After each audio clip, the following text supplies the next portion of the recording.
2 weeks after my triple bypass surgery, my daughter blocked my number. I stood outside Vancouver General Hospital with a walker, no ride home, and exactly $47 in my wallet. The taxi to Surrey would cost $80. I was about to call a shelter when my cardiac surgeon, Dr. Patricia Morrison, walked past me to the parking lot, stopped, and turned around. "William Hartley," she said, squinting at me in the gray October rain. I nodded, gripping the walker tighter as a wave of dizziness hit me. "You probably don't remember me," she said, walking closer. "But I remember you. March 1989. I was a first-year medical student at UBC. You were the janitor who found me crying in the anatomy lab at 2 a.m. My mind went blank. 1989. That was 36 years ago. I'd worked nights at the university for nearly 20 years, mopping floors, emptying trash cans, barely making rent for the basement suite I shared with my wife and baby daughter. I cleaned a lot of labs," I said carefully. "Doctor," Morrison smiled, but her eyes were wet. "You gave me an envelope. Inside was $300 and a note that said, 'Sometimes the hardest part isn't the studying. It's believing you deserve to be here. You do. Keep going.' You had no idea how much I needed that." I remembered then, a young woman, maybe 22, sobbing over a cadaver with textbooks scattered everywhere. Her hands had been shaking so badly she couldn't turn the pages. I'd recognized that kind of crying. Not frustration, desperation. The $300 was everything I'd saved for 3 months. My wife Linda had been furious when she found out. We'd fought for 2 days. She said I chose a stranger over our daughter's winter coat. She wasn't wrong. But something about that girl's face reminded me of my own mother, who'd cleaned houses her whole life and died, believing she wasn't smart enough for anything else. "I'm sorry," I said, feeling the cold rain soak through my hospital gown under my coat. "I don't mean to be rude, but I need to figure out how to get home." Dr. Morrison pulled out her phone. "Where's your family? Who's picking you up?" I looked at the wet pavement. "My daughter." "We're not speaking right now." "Why not?" "It's complicated." "Mr. Hartley," she said, her voice shifting into that doctor tone, "you just had major surgery. You can't walk properly. You need help for at least 6 weeks. If you don't have support at home, I can't discharge you." "You already discharged me," I pointed out. "Then I'm undischarging you." She pulled out her phone and made a call. "Marion, it's Patricia. I need a readmit on bed 412. No, not a medical issue. Social issue. Patient has no home support post-bypass." "Yes, I know it's Friday. I don't care. I'm the attending, and I'm not sending a 67-year-old man with a fresh sternotomy to walk 40 kilometers in the rain." She hung up and looked at me. "You're coming home with me." "What?" "I have a guest house. 2 bedrooms, full kitchen, wheelchair accessible. My daughter moved out last year, and it's been empty. You'll stay there until you can manage on your own, or until your daughter comes to her senses, whichever happens first." "I can't." "Yes, you can," Dr. Morrison said firmly. 36 years ago, you gave me $300 you couldn't afford to give. You changed my life. Let me return the favor." The guest house was in Kerrisdale, in a neighborhood where houses cost $4 million and had gates. Dr. Morrison's property had a main house, a swimming pool I could see through the floor-to-ceiling windows, and a separate cottage at the back of the garden that was bigger than any apartment I'd ever lived in. "I'll get you settled," she said, helping me out of her Mercedes. "My housekeeper, Mrs. Chen, will check on you daily. Meals will be brought over. There's a medical alert button in every room. If you need anything, you press it." I stood in the middle of the guest house living room, staring at the leather furniture, the gas fireplace, the kitchen with marble countertops. "This is too much," I said. "It's barely anything," Dr. Morrison replied. "You gave me everything when you had nothing.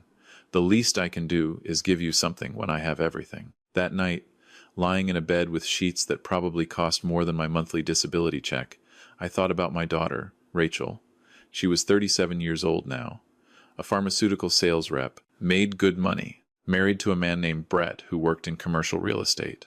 They lived in a new development in Langley with their 2 kids, Emma and Jacob, ages 8 and 6. I hadn't seen my grandchildren in 14 months. It started after Linda died 3 years ago. cancer. I'd fallen apart.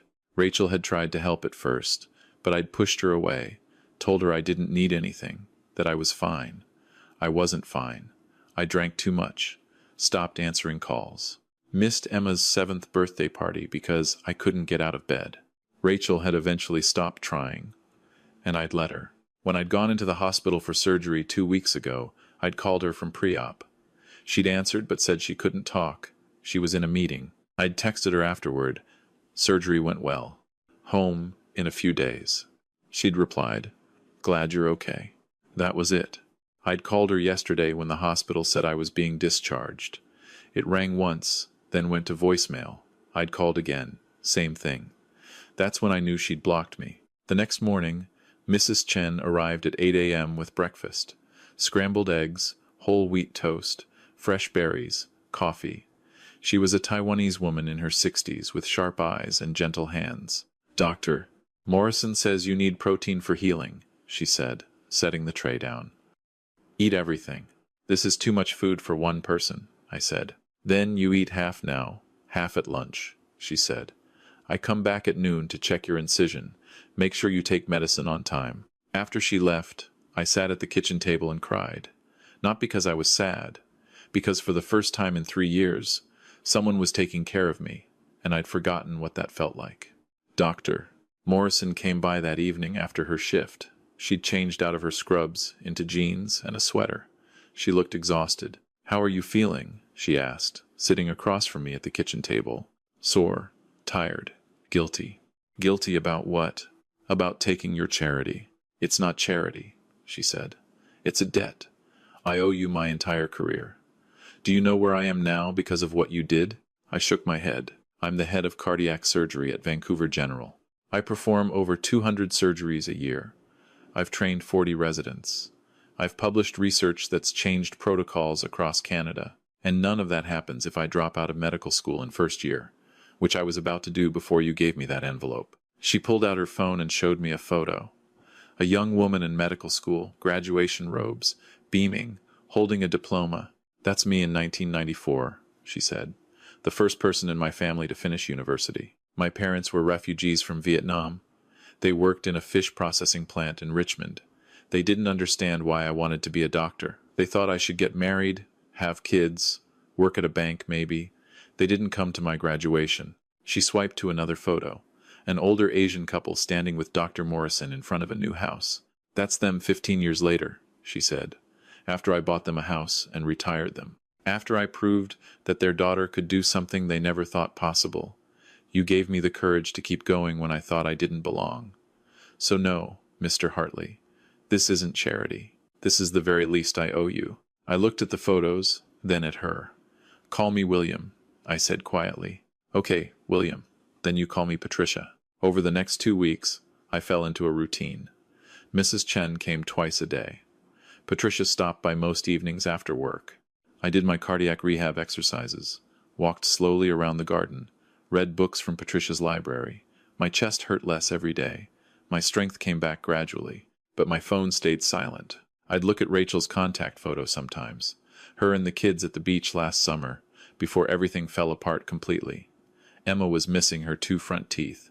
Jacob was holding a crab. Rachel was laughing. I wanted to call, but she'd blocked me, and maybe I deserved it.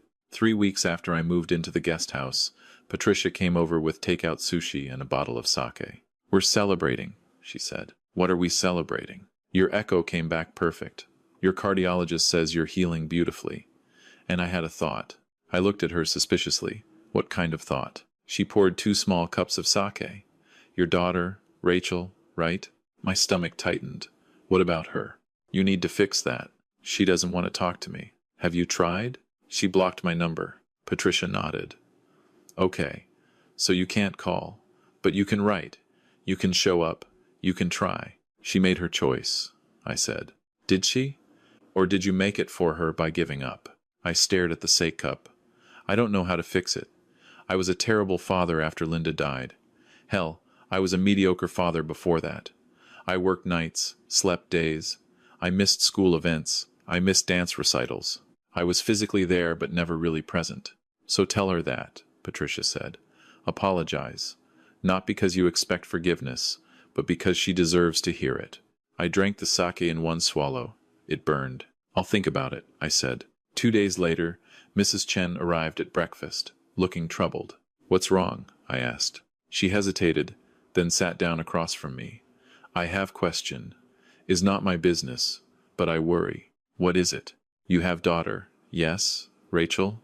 My chest went cold. How do you know my daughter's name? Dr. Morrison asked me to find her contact information. I find address, phone number, email. Dr. Morrison wants to talk to her. No, I said immediately.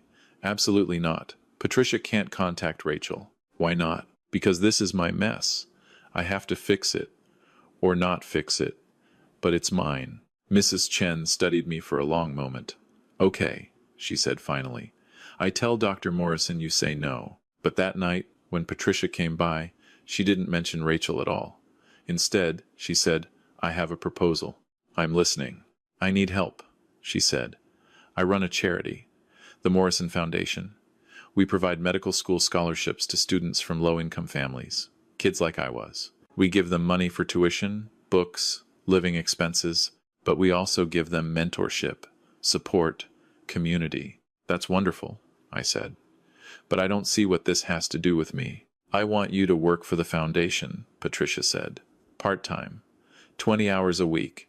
You'd help review scholarship applications, meet with students, provide guidance.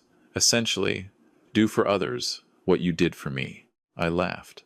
Patricia, I'm a retired janitor with a grade 11 education. What guidance could I possibly give medical students? The most important kind, she said. You'd remind them why they're doing this. You'd tell them that where they come from doesn't define where they can go.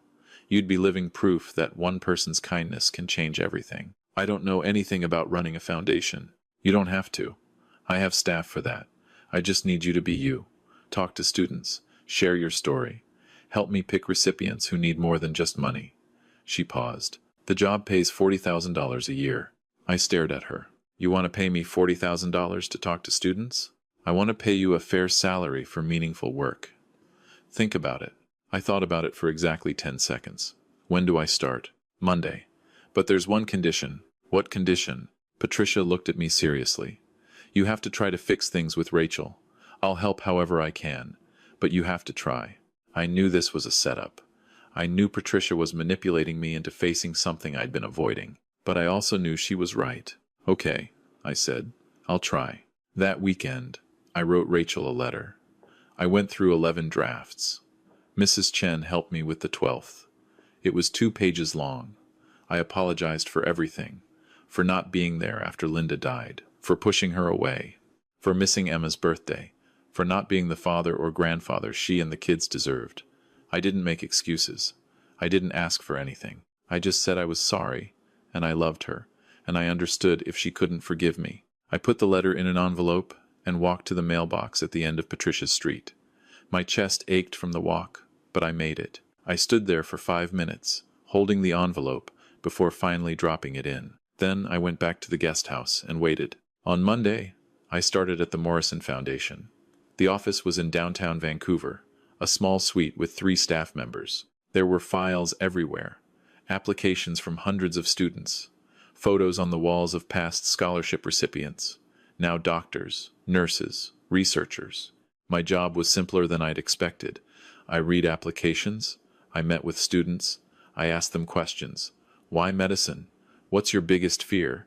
Who helped you get here? The answers broke my heart and rebuilt it every single day. There was Navdeep, a 19-year-old whose parents owned a convenience store in East Vancouver. He'd studied while working the night shift, slept 4 hours a day, graduated high school with a 97% average. He cried when we told him he'd received a full scholarship. There was Maria, whose family had fled Guatemala when she was 6. She'd learned English in elementary school, worked as a translator for her parents, dreamed of being a pediatrician. She said, I want to help kids who feel invisible like I did. There was James, a First Nation student from a reserve in northern BC. He'd lost 3 cousins to suicide. He wanted to be a psychiatrist, go back to his community, save others. I met with 12 students in my first month. I helped choose 8 scholarship recipients, and every single time I shook their hands and said, Congratulations. I thought about Patricia crying in that lab 36 years ago, and how I'd almost walked past her. Small kindnesses echo forever. That's what I was learning. But Rachel didn't respond to my letter. 2 weeks passed. Then 3. Then a month. Patricia kept asking if I'd heard anything. I kept saying no.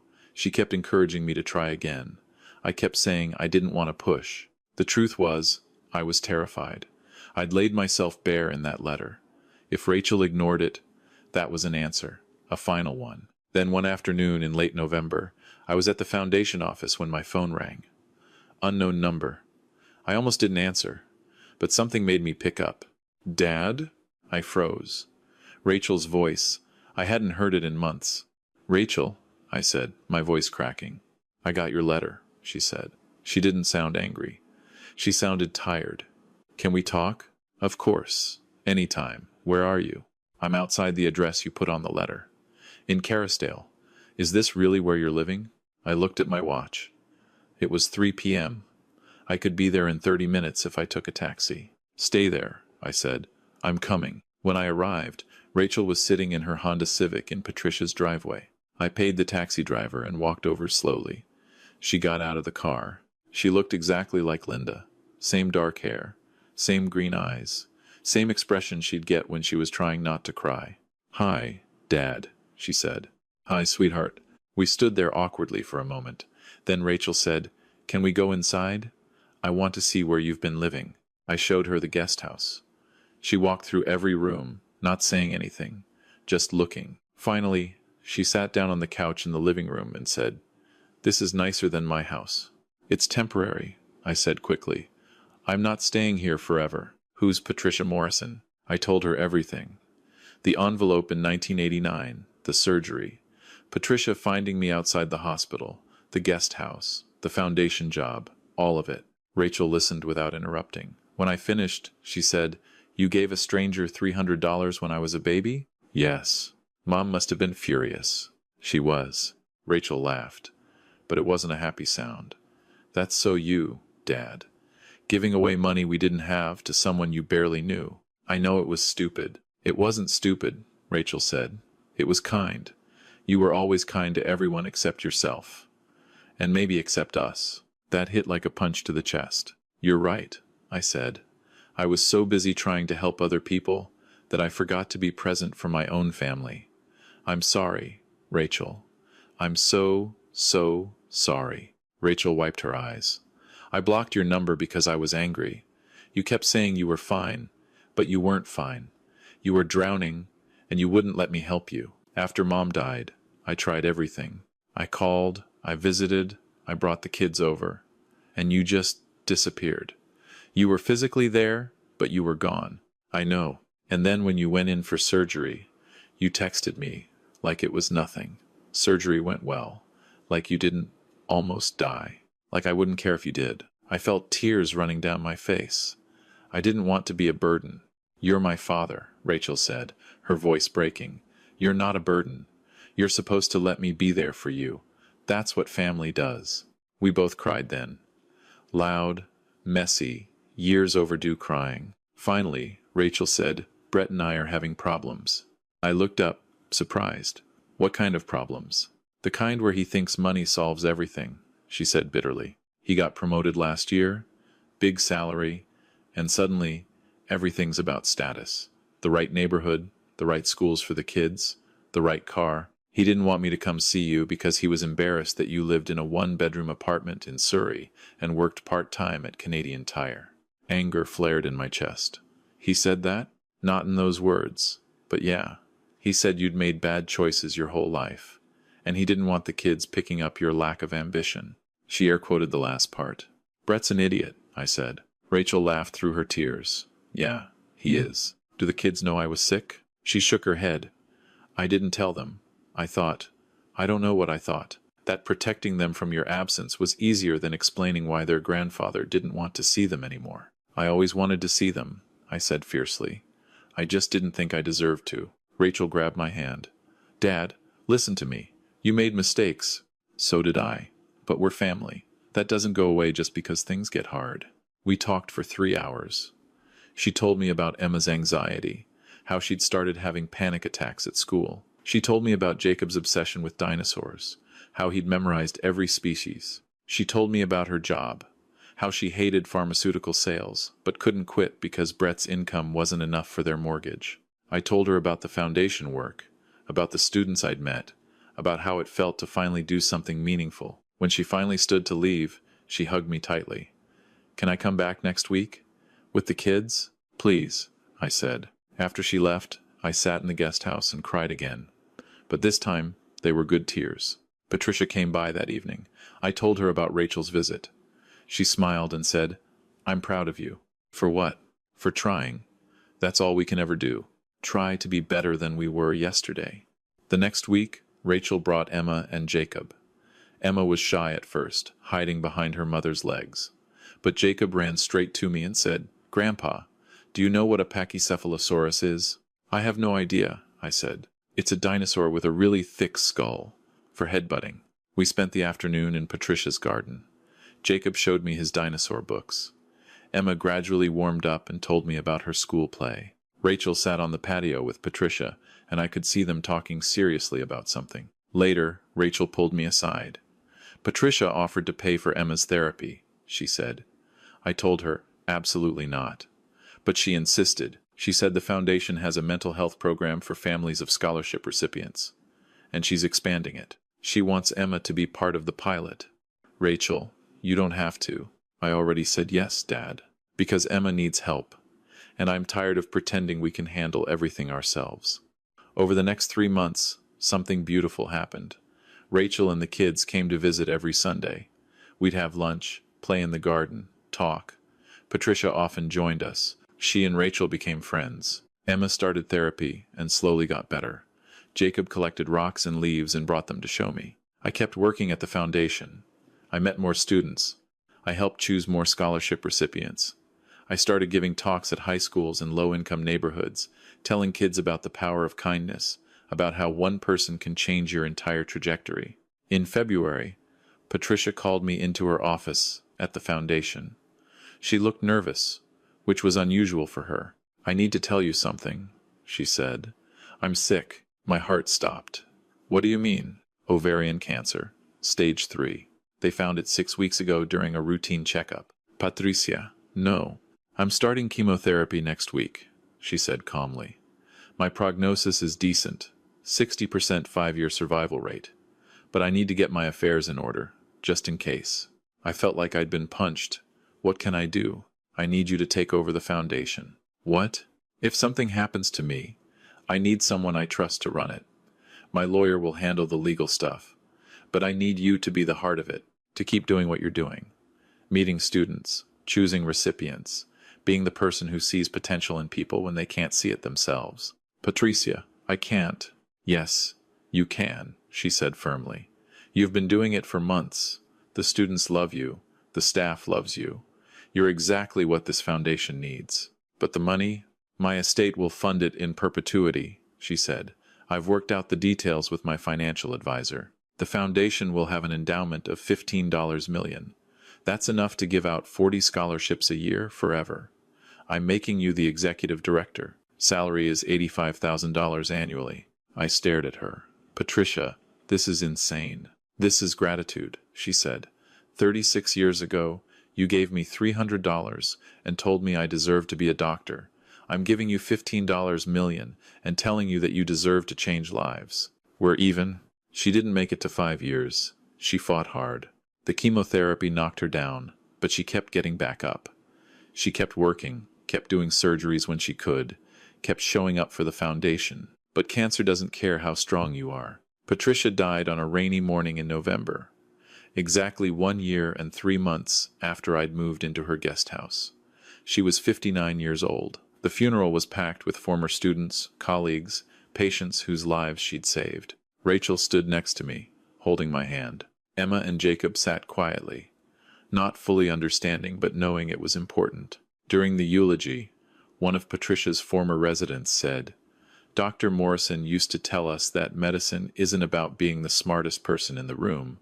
It's about being the kindest." She lived that every single day.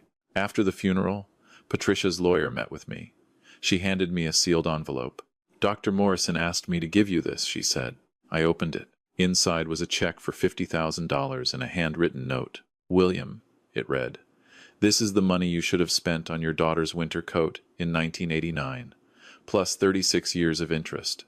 Buy Rachel and the kids something special, and keep doing what you do best. Seeing people when they feel invisible. You saved my life. Now save others. With love and gratitude. Patricia. I stood there in the rain outside the funeral home, holding that note, and sobbed. Rachel put her arm around me. What does it say? I showed her. She read it and started crying too. Dad, she said. She really loved you. I loved her too, I said. She was family. That's the thing about family. It's not always about blood. Sometimes it's about showing up. It's about seeing someone's pain and saying, I can help. It's about kindness that echoes across decades. Patricia left me her guest house in her will.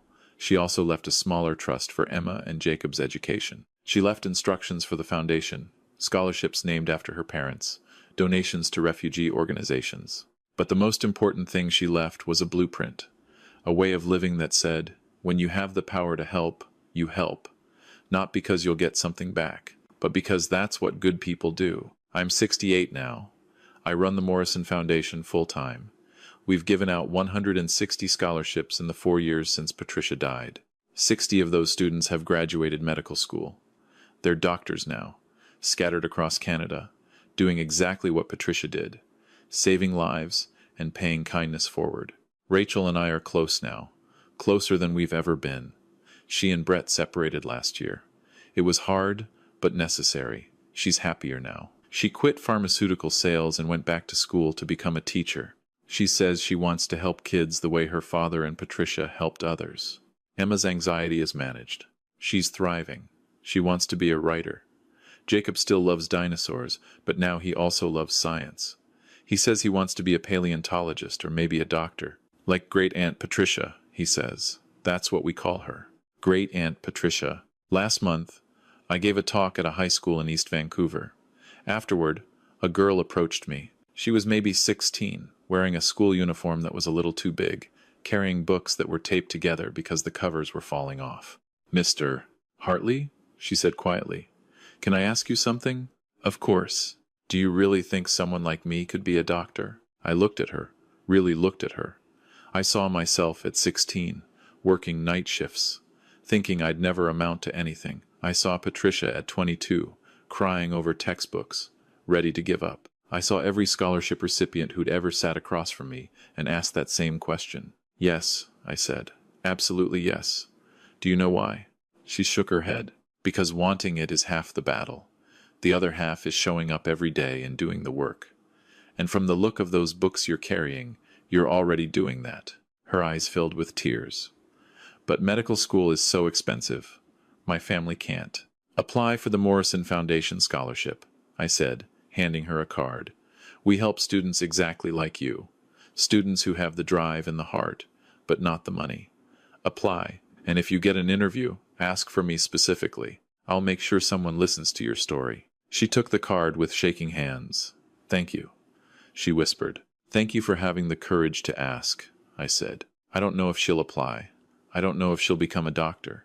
But I know that moment mattered, because 36 years ago, a moment mattered for Patricia. And 2 years ago, a moment mattered for me.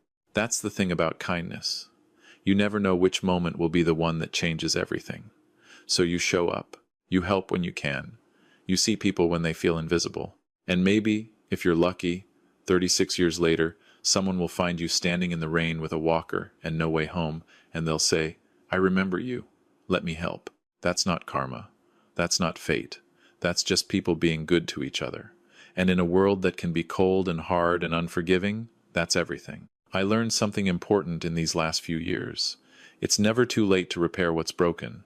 It's never too late to apologize, to show up, to try. Rachel and I lost years because I was too proud to ask for help, and she was too hurt to keep offering it. But we found our way back. The same is true for everyone. If there's someone you've lost, someone you've hurt, someone you miss, reach out. Write the letter. Make the call. Show up. It might not work. They might not forgive you. But at least you tried. At least you proved that they mattered enough to fight for. And if you're the one who's been hurt, the one who's been waiting for an apology, consider offering grace. Not because the person deserves it, but because holding on to anger only hurts you. Forgiveness isn't about them, it's about freeing yourself. Finally, look for the people who are invisible. The janitor mopping floors at 2 a.m., the student crying in the library, the neighbor who hasn't left their house in weeks. See them, acknowledge them, help if you can, even in small ways. You never know who you're saving. You never know which act of kindness will echo across decades and change the entire trajectory of someone's life. I was a janitor who gave away money I couldn't afford to give. Patricia was a medical student who almost gave up. Now she's gone, but her legacy lives on in 160 doctors, in thousands of patients they've saved, in countless lives they've touched. And it all started with $300 in an envelope and a note that said, "You deserve to be here. We all deserve to be here. We all deserve kindness. We all deserve second chances. So give them freely, accept them gratefully, and never, ever underestimate the power of showing up for another human being when they need it most." That's the lesson. That's what Patricia taught me. That's what I'm teaching the next generation. And someday, maybe one of those students will stand in the rain with a stranger and say, "I remember you. Let me help." And the echo will continue forever.